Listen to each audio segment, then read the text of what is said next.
This is part one of why I don't hate white people. You know, most of y'all know I was the property of the Ku Klux Klan for 3 years while in college, and somebody kept me alive. The big bosses in America. And the lower level wanted to kill me. You know, they hated me. They looking at me beat up they friends, family members, claims members. They're looking at me beat them up week after week. I even hear them talking. Why they letting that nigger live? Why they letting that nigger put his hand on the white man? Why don't they kill him? You know, I hear that in the whispers when I fight, or in the lunchroom, or in the dorm. I slept among claims 24 hours a day for 3 years. Lived with them in the dorm. But I never forgot the ones that kept me alive. You know what I mean? And they're the ones you'll never see. But I saw one when he released me from my duties. And I've been seeing this guy. I didn't know he was over the claim. You know what I mean? But he released me on my duty. I was going on the third year, you know, and I thanks him. I say, hey man, thanks man for keeping me alive, sir. And when I got out of college,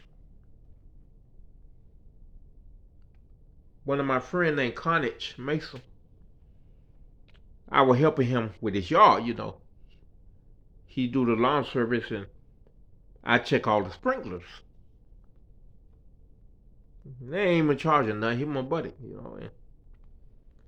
And he said, man, I do this one yard. Two old ladies, man, they real nice. They need major work, man. He said, so I'm gonna introduce you to them and you can work out something, but you probably gonna have to charge them because it been needing an overhaul. All the sprinkler busted and they can't control the when they come on and off to all that. So I'm gonna introduce you to them. So he introduced me to the old ladies, and I clean out while Carnage was doing the yard. I clean out as many heads as I could. You know, I would find the sprinkler heads and I flagged them, clean them out, and I said, well, I'll be back tomorrow. I told the two old ladies, right? Which was a Sunday, you know. So one of the old ladies say, hey, do you know Daisy Stubbs? I said, yes, ma'am, that's my mama. Oh my God. We're like sisters. I said, yeah. They said, yeah, all of us raised up together, right by each other. You know? They were like our sisters, right? She said, it's a sure be nice to see Daisy again. I said, well, I see where she wanna come with me tomorrow then. Okay.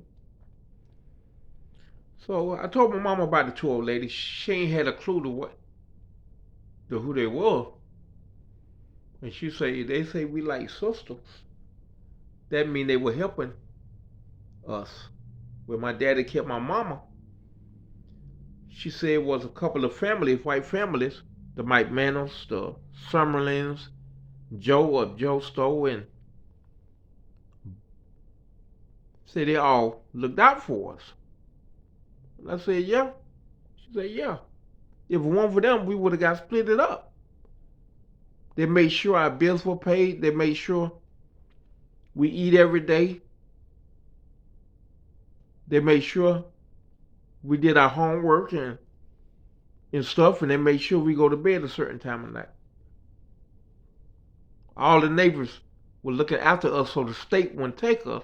And when the state come, two of each one of us, there were about 10 of us, we'll go to 2 per house.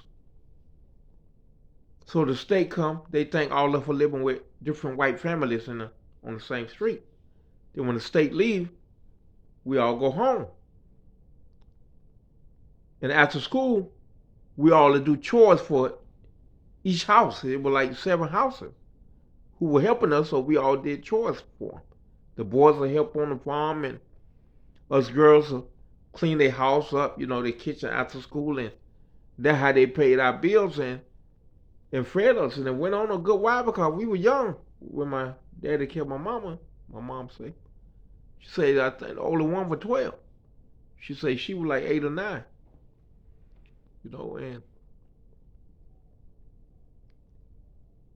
I took my mom over there. Them people talk from 9 o'clock in the morning to like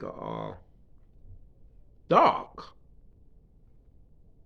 And I enjoyed it because my mama had too many friends during that time after she closed the beauty parlor down, and I was shocked. I'm like, wow. And the next weekend, my mama went to go over there. She cooked them like 2 cheesecake, one with cherries and one plain. We went over there. She stayed from 11 o'clock in the morning to about dark again. While I work on the sprinkler because they had to do a major overhaul on the sprinkler system. So me and my mom got ready to go. The lady said, how much I owe you, David? Say, David, your son is so wonderful.